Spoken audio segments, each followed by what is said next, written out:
difference between maybe the success that we ended up having and some of those that didn't was our ability to just get back on the horse. That's an amazing skill or ability to, I think, build that resiliency.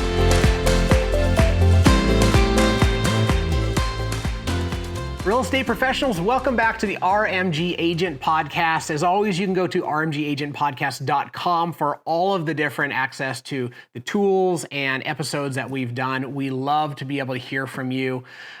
Jake, we have a really special episode of our Master Series today. What do we got? Who do we got? Yeah, we have got Brian Gubernick as the guest on the Masters series, which has been a super amazing series that we've done, and I've loved getting to listen to those. So Brian is an amazing agent. What did you learn, or what did he talk about? Brian is a super good friend of mine. We go way back, and he's a mentor of mine. He has had the opportunity in his real estate career not just to build a really large sales team, but he really cut his teeth in multiple locations during the short sale markets back in the 06, 07, 08 time period, and became an industry leader. He's also had the opportunity to be a part of venture-backed real estate companies. He is currently one of the higher level executives at Place, which is the largest teamerage in the nation. And one of the things that Brian is known for is just no BS and hard work. There's just this element when you talk to Brian that he won't sell you any fluff.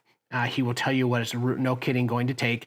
And that comes through on his podcast, which is No Days Off. And No Days Off podcast is phenomenal. It's little 6-minute daily blips of how to just grow personally, grow professionally.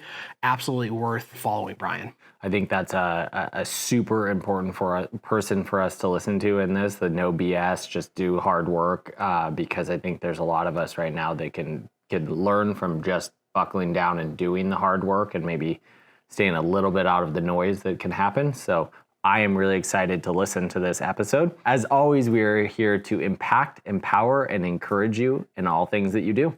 All right, everybody, the great Brian Gubernick. I get the privilege of listening to your podcast, and I always just get to hear you drop incredible wisdom about building a life. And of course, we've been living life together, as friends for a very long time. And to watch somebody who's as driven and talented as you continue to grow is incredible. And so I wanted to take the opportunity to not just hear what you have to say, but to maybe mine some of the things that I want to hear you say. Oh man. Like I said, the pressure's on. I don't think, Reed, I think we've all been on a very similar journey. And my mindset around just business and life, for that matter, is to come out net positive. In other words, have a few more W's than L's. Yep. That's it, right? Like I think, I know this might sound like a silly analogy, but say take a month, right? There's 30 days. If I could just win maybe 17, 18 of those days, lose 13, maybe 12, I can get in the playoffs. Sure. And I love sports analogies, right? Get me in the playoffs, I got a shot at the championship. And the championship is whatever, goal it is that you in fact set. Like if you're an agent, you want to make X number of dollars or have a certain number of transactions, or if you're just in life and you want to have certain health or relationships, I just think you got to win a few more times than you lose and get a shot, get in the playoffs and get a shot at whatever that championship is for you. That's my mentality around this stuff. I love it. So there's a lot of people in our industry and just in business that are out there. They're saying things like the goal of the Master Series is putting people that I genuinely, deeply think people should listen to in front of them. And so the first question is just, putting false, humble aside and all that. Why should somebody listen to you? Oh man, why should they listen to me? I've been at it. I know you're talking to some great agents, producers, business people. I've been at it, and I've been in this industry since 2005. Started actively selling in 2007, so became a sales agent in 2007.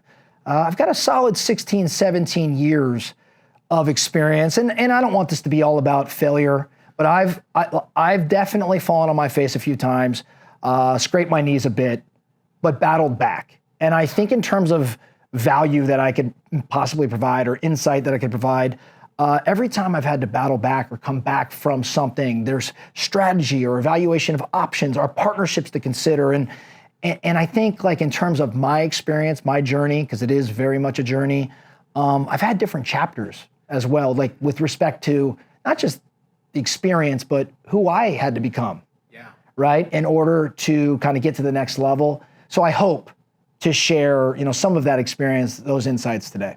I love it. That's the heartbeat of the Mastery series really is this idea of battling back, right? You've done this long enough that you couldn't just do something and be embarrassed about it and hide it and then keep succeeding. It just doesn't work that way over time. So what are maybe a couple of defining or pivotal moments that you had in the real estate industry? Yeah, my career, like and I'm going to go kind of hard at this because I want to make sure that everyone listening, a lot of agents I know are listening to this podcast. Some are brand new to the industry. Some have some years of experience or are growing their career. I'm going to go hard at this particular topic, and you'll see why here in a moment. My first, I would say, most defining moment overall in my career, I started in 2007 in the sales game. Rough year. Well, I mean, if you want to pick like the perfect time to start a real estate career, you choose Phoenix. Sure. 2007. And that's when I launched. And for those who don't know what I'm talking about, the market was collapsing at that time, like truly collapsing. The real estate market was in a bad spot. The worst market in the worst place in the country, maybe. Exactly. And 7, 8, 9, 10, like those years, they were really hard years. It wasn't that hard for me. And I share that not because I think I was good by any stretch of the imagination. I was so naive and blind. Like, I love to sit here and say, Reed, I was so strategic during these years, and I made this move and I made that move. No, in hindsight, when I look back at it, I didn't know anything. Like, I didn't have a previous experience. I just thought that was the way the game was played. I watched so many agents at that time, like that were experienced, that kind of buried their head in the sand and said, I hope this market changes, and they crossed their fingers. I didn't even have an opportunity to do that because I didn't know what anything different looked like. So the fact that I was blind or even naive to what a great market might look like was a blessing for me.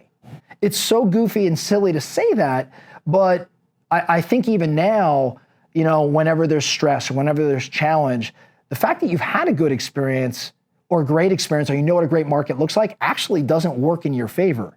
But being naive or at least coming from a blank slate, if you will, was a real benefit for me. Now, when I looked around the industry at that time, sure, I got my butt kicked. I was investing in real estate prior to that, which really means, like, in Phoenix, when you don't know what you want to do with your life, you become a real estate investor. Got it. And so that's really what I was doing, but riding that market up, like, I was making a couple bucks, things were going well, then one day they weren't. And of course, it wasn't one day. I just failed to look at the lead metrics and all of that. But where I'm going with this is that I had to fall down and then dust myself off. Like, the market collapsed, I fell, I had to dust myself off.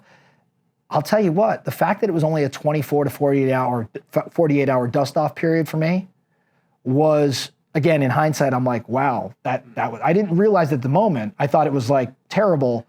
2 days, I'm like down in the dumps. Man, people went 2, 3, 4, 5 years. Wow.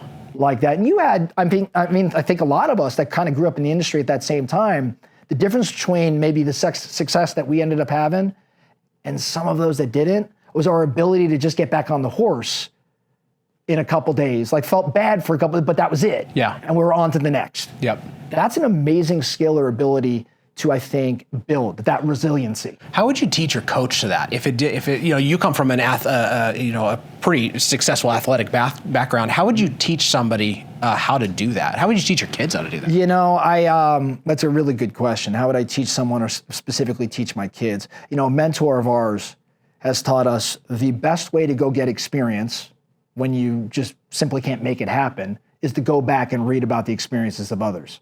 In other words, go study the success that's been had before you. The whole success leaves clues, that sort of thing. And I would say, I don't know, I haven't studied many people that have been successful in life or in business that didn't have an insane degree of resiliency and persistence, right? So I think the first place where my mind goes is, who are you studying, right? In terms of success, who's your prophets?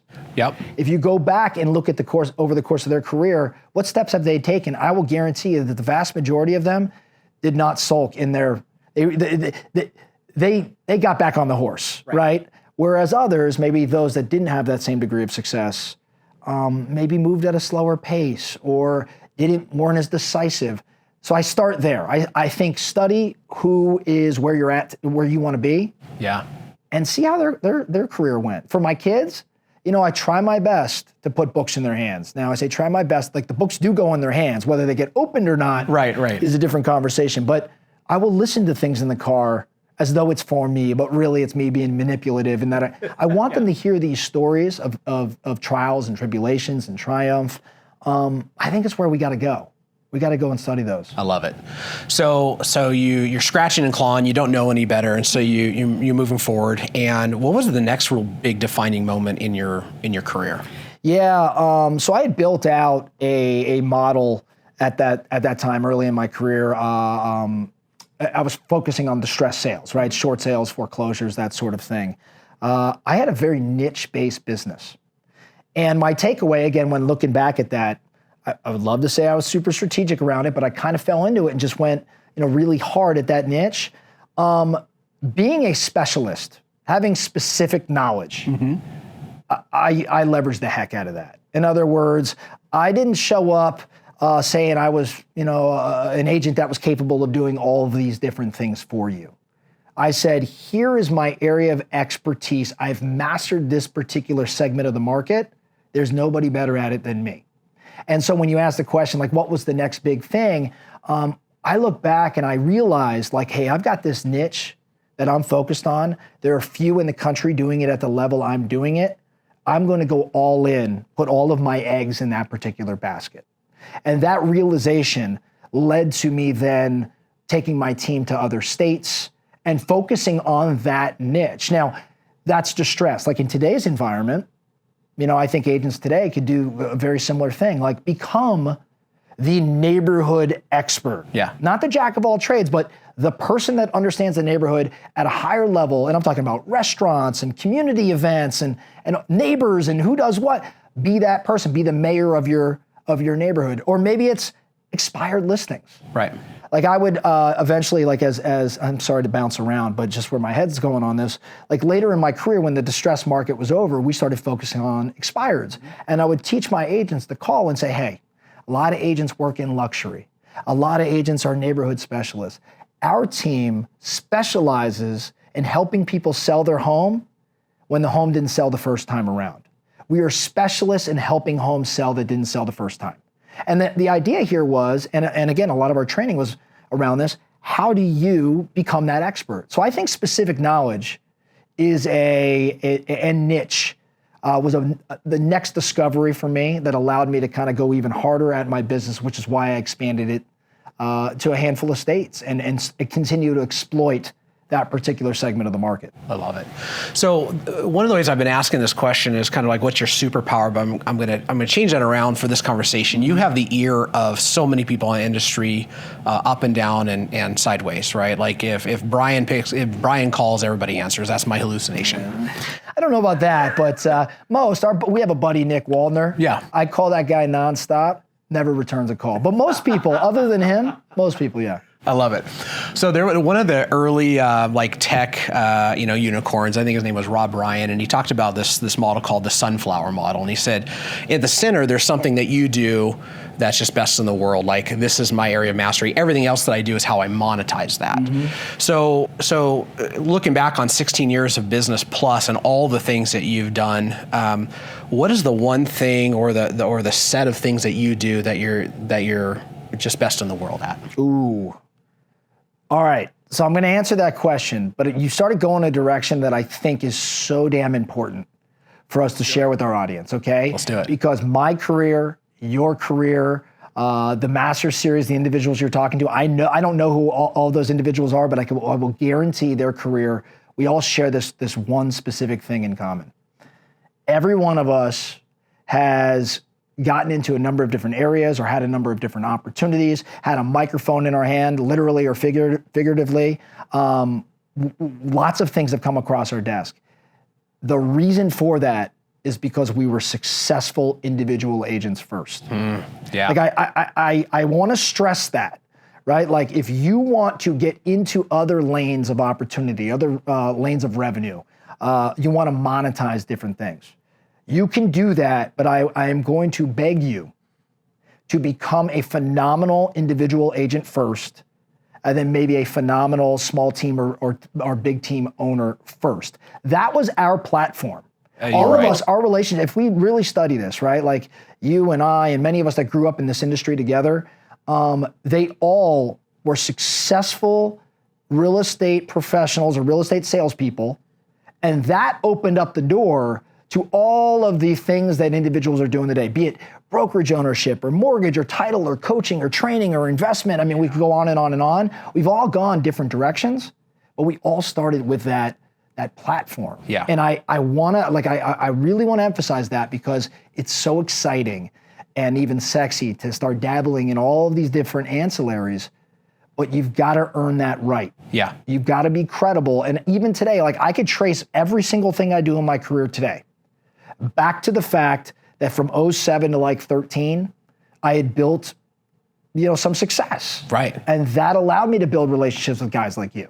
Right? Yeah. So I know I went off subject, but I just feel so passionate about that one. Important. It's so important. It's like building a house without a foundation, right? Everybody wants to see the finished product, but if you want the finished product to last more than a few days, you've got to do the unsexy thing, which is it's what we do. But not even that. We're both teaching our kids how to be entrepreneurs, whether they go that direction or not, whatever.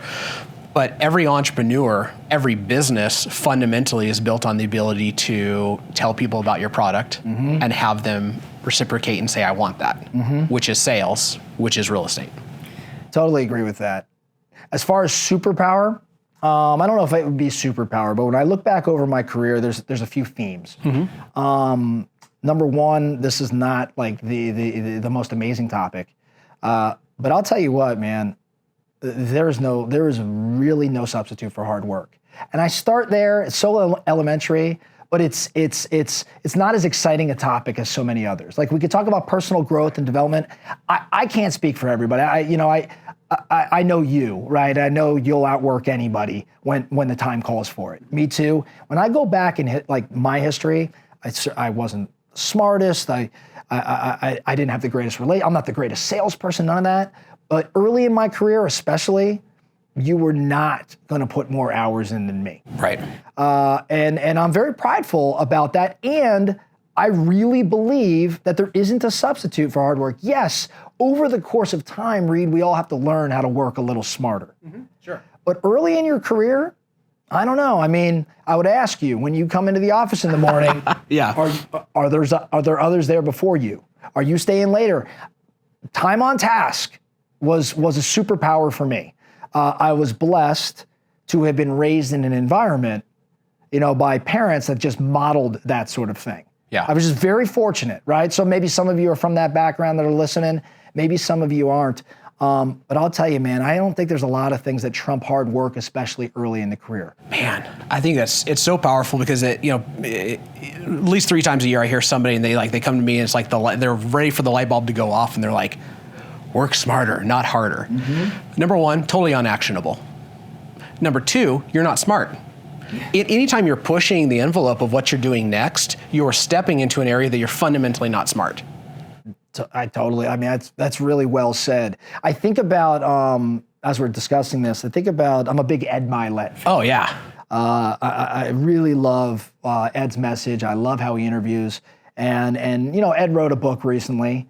It was called The Power of One More. Power of One More, yep. And the entire concept is one more rep, one more step, one more phone call. And that's code for outwork your competition. It is. Do things differently than everybody else. Like I just am a firm believer, I'm a broken record on this, that if you're listening to this podcast, odds are you want different results than most everybody else.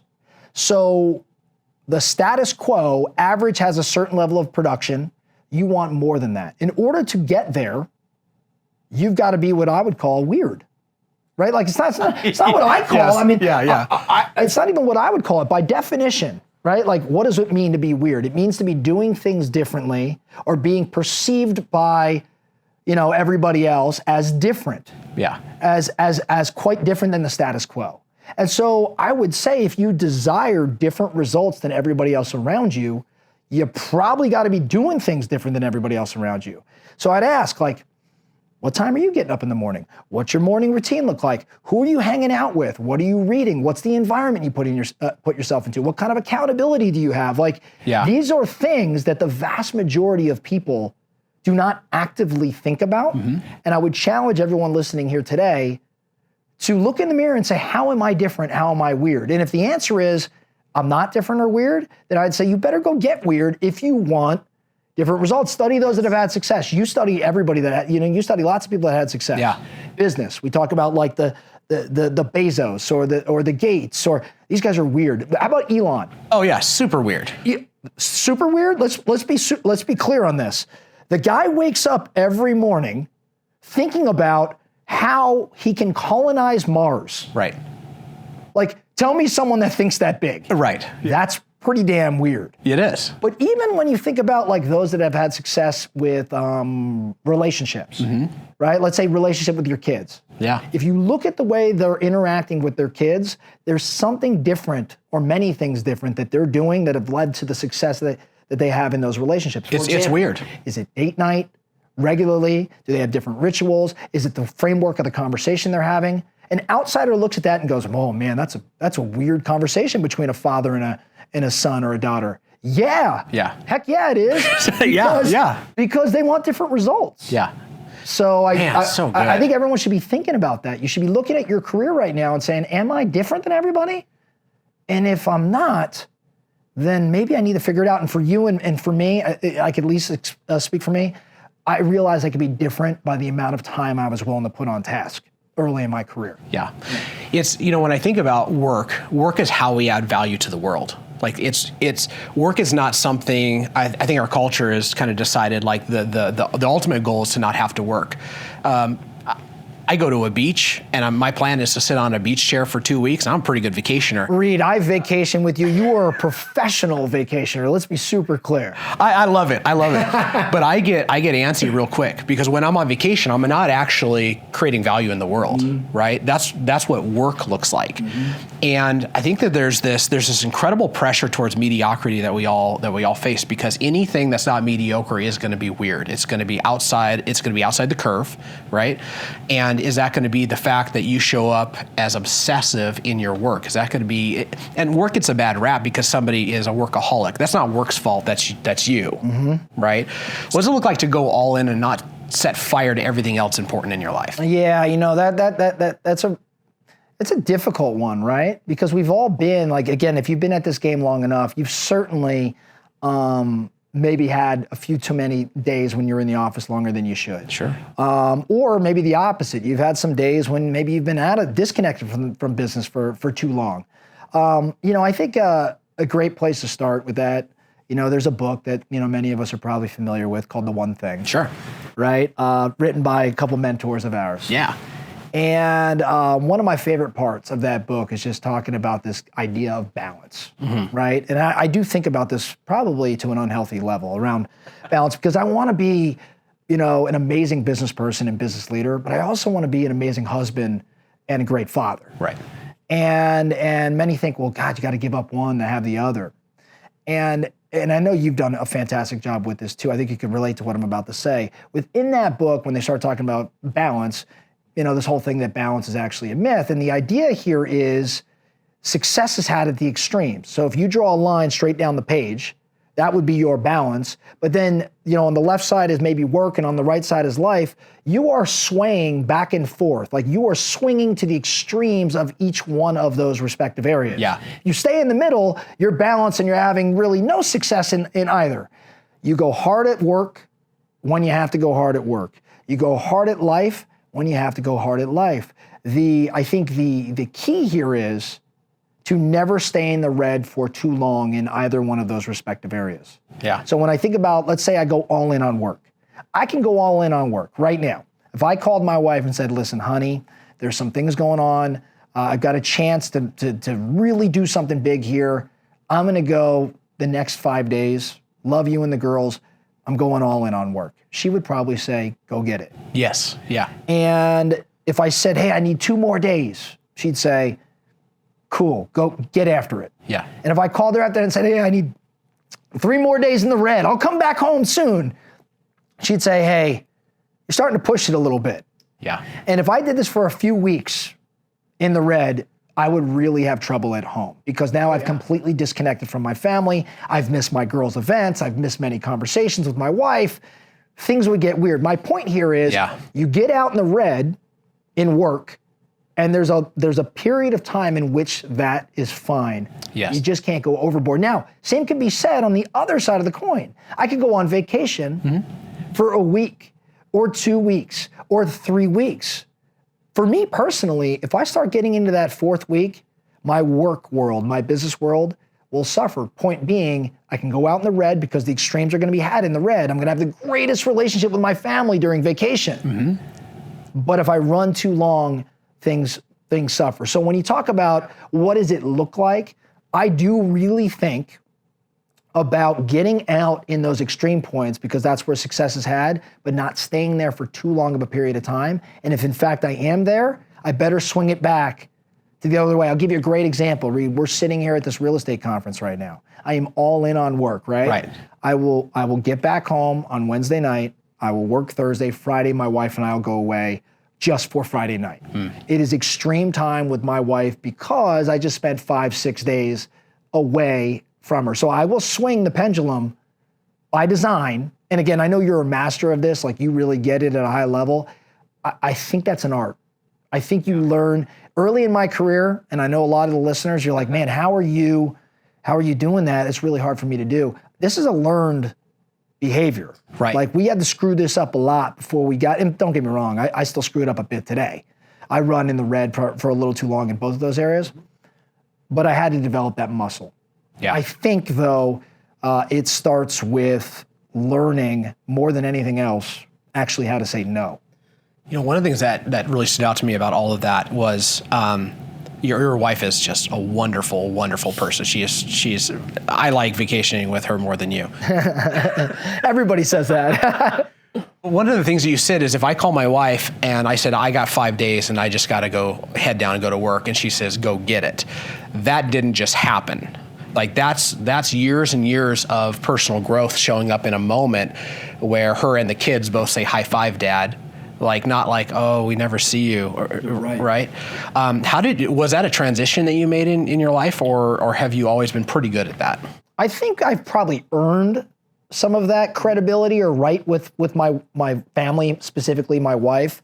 I think early in my life, like a lot of that stuff started to blend together in that I'm guilty of it. I mean, I certainly was early in my career, you know, especially when my first daughter was born, missed, you know, certain bedtimes and things like that. And I would, you know, I put the picture of her in my office, and I would, this is where it kind of started for me. I put the picture of her in the office as an infant, and I would look at that picture every night, and I had to make a decision. Am I going to stay and work on these emails or send out that project, whatever it is, or am I going to stop these emails, neglect that to go home and put her to bed? And I'll be candid. There were days where I looked at that picture and I said, I love you. I love my daughter, but I got some stuff I got to accomplish here. Yeah. And then there was other days I said, I'm going home to her. Yeah. My point here is that again was just the developed skill. I think going back to the original question, if you can, I would honor that sort of system consistently to where it earned me that, dare I say, flexibility and support. Yeah. If I constantly said I would be home at 6 and didn't show up till 8, I would probably have a different relationship with my wife today. In other words, she wouldn't trust me. Yeah. She wouldn't trust. I wouldn't be honoring my word. I remember there was a season where you and I were both racing, and the type of racing we were doing took a lot of hours. I remember going to my kids and saying, hey, I want to do this thing, and here's going to be the cost. And I just remember them looking at me, and they all said, go get it, Dad. And it was just this moment where all of a sudden I realized, I think accidentally or purposefully, I've done something well because they're willing to give me this extra thing. And it affected them in a positive way. I would think that my guess would be, knowing you as I do, you had always honored your word with them. You had modeled a certain, like when Dad says he's going to be here, he's here. And when he says he's going to commit, he commits. In other words, like you were true to your word. Yeah. And I think they probably, now, if you were the opposite, if you were the type of father that would say things like, I'm going to be at your game and then never made it. Yeah. I bet you they would have a different take. Yeah, that's right. And again, it's not about being perfect. That's the standard that is not attainable. It's the fact that when you blow it, you come back. You come back across the line. Mm-hmm. So talking about so much of the great things in life happening in the extremes, what about extremes in behavior? And so specifically the question is, what behaviors do you have that have really accelerated your success and maybe caused you some problems? Well, we're on the topic, right? I do have some maniacal focus on things. And so when I get my mind on things, I'm stubborn about it. And I certainly could get fixated on and almost become blind to certain things around me. So that's been a blessing and a curse from time to time. Mm-hmm. I have learned over time to be much more calculated in how I approach things, which is really code for I've learned patience. Okay. So my impatience has paid off in that, maybe I acted on something impulsively, but it was the right move. Mm-hmm. And my impatience has bit me in the ass from time to time because I acted impulsively and it was the wrong move. So I've had to develop this muscle, this patience muscle. I think that's been a very big thing for me in my life. Not just in terms of opportunities or going after things, but even in conversations, maybe more heated conversations. Reed, we've joked around it before, but early in our career, you used to always give me a hard time. Like I was always the guy that was going to ask like the offensive question. Oh yeah. Or make the offensive statement. And it was the best, by the way. And you want to know something? 8 out of 10 times, it was probably a good move or a good question or a good conversation. But the 2 out of 10, it may have been offensive or abrasive. So again, it helps and it hurts. But developing patience, I think, especially as it pertains to like the thoughts in my head coming out of my mouth. I'm guessing you probably have some listeners that have maybe that similar challenge. Oh yeah. That filter, I think, came with age, right? Came with experience. Which is one of the reasons for doing this is like there's just something, like young people in the industry or younger in age or just in business experience, they do some tremendous things. But there's something about taking knocks over a period of time and growing through it that when I look at all the times that I've been able to hit the easy button in my life, it's because I actually listened to somebody who had gone before me, and I didn't just decide that I knew better, mm-hmm. Right? I like where you're going with that, and I'll tell you, those taking the knocks and just keep pursuing, they're just persistent or they persevere. I think you really gotta be honest with yourself. Like, how much do I want to achieve this? How much do I really want to get that goal? Am I willing to do what it takes? I know one thing that you've taught me. Over the years that I've known you, like if you want to go achieve whatever goal you have in mind, you actually have to become a different person than you are today. Yeah. Like I don't know if many of us really, really think through that statement. If you, let's say you're an agent and you do 25 transactions in a year, that's a phenomenal sales year. Absolutely. Right? For any solo producer. And you say, you know what? Next year I want to do 50. And you build out this business plan and you come up with all these different ways that you're going to double your production. One thing that doesn't always get accounted for is that you actually have to become an entirely different person to do 50, right? Like again, your environment has to look different. Right.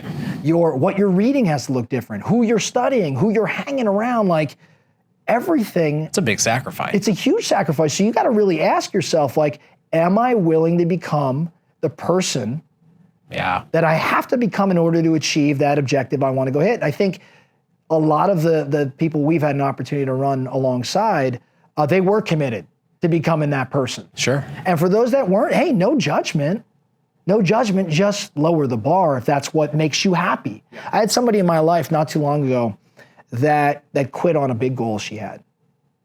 And I was disappointed with her as kind of her partner and someone that was trying to lead her.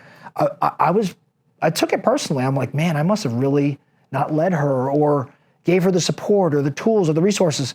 And I was talking to her and I'm like, hey, I was kind of surprised you quit. And she said to me, and I'll never forget, she goes, I just took a step back and I analyzed what kind of person I was going to have to be in order to achieve that goal that I thought I wanted. And I'm not willing to do that. I'm not willing to be that person. And I was like, you know what? I'm so glad Yeah. that you had that recognition, that you're aware, because what if you didn't say that and you still pursued it because society teaches you to never quit. Right. Society teaches you to pursue it, and you sacrificed who you were. And in her particular case, she didn't want to, it was kind of a big like learning moment for me, because even in my own life, like I set these big goals, you set these big goals. Am I always wanting to become the person that it'll take to get those? I don't know if that's, sometimes maybe not. Right? Do I want to, maybe I got to give up certain things that I love doing. And maybe I'm unwilling to give it up. It's just a really good question, I think, to ask yourself as you look in the mirror. Man, I think that's great. So at this point in your career, you do so many things that are actually just about helping agents grow. Like that's, you have the No Days Off podcast. You co-own and run Metrics Coaching, which is phenomenal. I'm a part of that. Love it. And you're building Place. All of those are serve agents. How do you get there? Yeah. I go back to what we were talking about a bit ago. Every one of those things I could directly trace to the fact that I was a high producing agent first. It all started there. Reed, it's true, right? Like we grew up in the same company together. A guy named Gary Keller put a microphone in our hands because we had success. Right. He gave us a platform, and then all of these relationships. I know it sounds insane, but I'm sitting down with you today because you were really successful as a real estate salesperson, and I was successful, and we built a relationship as a result. Yeah. So I start there, right? And then as we progress in our careers, you find that you have different passions or different directions. Like, I was never a phenomenal sales agent. Mm-hmm. I wanted to go win, and I was willing to work hard, and so I was inspired to go do that. But I was never a great sales agent, but I did find myself kind of driven to build a bigger business, which kind of put me in more of a leadership position. So I think that I started following my passions early on. And one thing I think I share with you, actually, I think you're one of the best at this. Gary Vee and Reed Moore kind of come to mind here. I'll take it. This idea of give, and maybe, just maybe, something will come back my way. You guys have mastered that. And I've tried to follow that rule as well, kind of give, expecting nothing in return. And I will tell you, for me, Metrics was about coaching and training and giving, some degree of guidance based on my previous experience. It was giving back. And you want to know something? If it materializes into a big business, awesome. And if not, awesome. Yeah. The podcast stuff I do, much like you, I actually, I shouldn't speak for you. You probably have a stronger plan around your podcast and all that you do. For me, it was like, I don't know where it's going to go. I don't know what's going to turn into, but I like talking around these topics and thinking, like when I get a text that says, hey, whatever you talked about today made a difference with how I approached my team, or the conversation I had with my kid, or how I approached health today. Like that idea of giving, I don't know how that's going to come around. But if there's one thing I've learned in this game, especially the real estate industry is massive, community is insanely small. Yeah. It is a massive industry, insanely small, meaning that there are so many people in our industry that I've thought over the course of 20 years, I could never see myself doing something with that individual, not because I don't like them, but just like I never see how our paths are going to cross. Yeah. And guess what? They cross. You take a guy like I'm over at Place now with Ben Kinney and Chris Suarez, individuals that we grew up with. Yeah, absolutely. If you take me back, 12 years ago, and you said, hey, one day your entire, business world is going to be alongside those two and building a big company, I would have said, no, that makes no sense. Right, can't see it. No. All I know is, though, I kept giving in terms of time and energy, and those guys were doing the same thing like you. And one day things kind of fall into place. So in answer to a very long-winded way to answer your question, like how does all that stuff happen? I think it's following passion. I think it's giving. I think it's just, putting in time and recognizing the community is pretty darn small. And I always think, be kind to your future self. Be kind to your future self today. Like you just don't know what 7 years down the road is going to hold. Yeah. So be kind, like make moves today, understanding that the world's a funny place. In 5, 6, 10, 20 years down the road, it's funny. Like the universe conspires. Sure. So be kind in what you do today. Be kind to your future self. And I love it. Man, I could talk for hours on this stuff, because so much context, so much history, right? Yeah. The goal, right, is to impact, empower, encourage agents, and you have just done that so well, as always. I'm trying. I appreciate you saying that. I think we talked a lot today. We kind of went all over the place. A lot of different ideas or things. Again, we grew up in the school of figure out the 1 or 2 or 3 action items. Yes. Right? Like, come up with an action item out of what we discussed. And that would be, for me, selfishly, that would be probably the most meaningful thing. If I heard that someone took the one thing we talked about in the first 10 minutes of this conversation and it changed the trajectory of their season, their year, maybe even their career. Yeah, what's that? I mean, it could be just like look in the mirror and be like, okay, I'm weird and that's okay, so let's go, right? Yeah. Whatever that looks like. Yeah, exactly. So Thank awesome. you. Thanks for your time, Brian. I appreciate you having me, man. Yeah, man.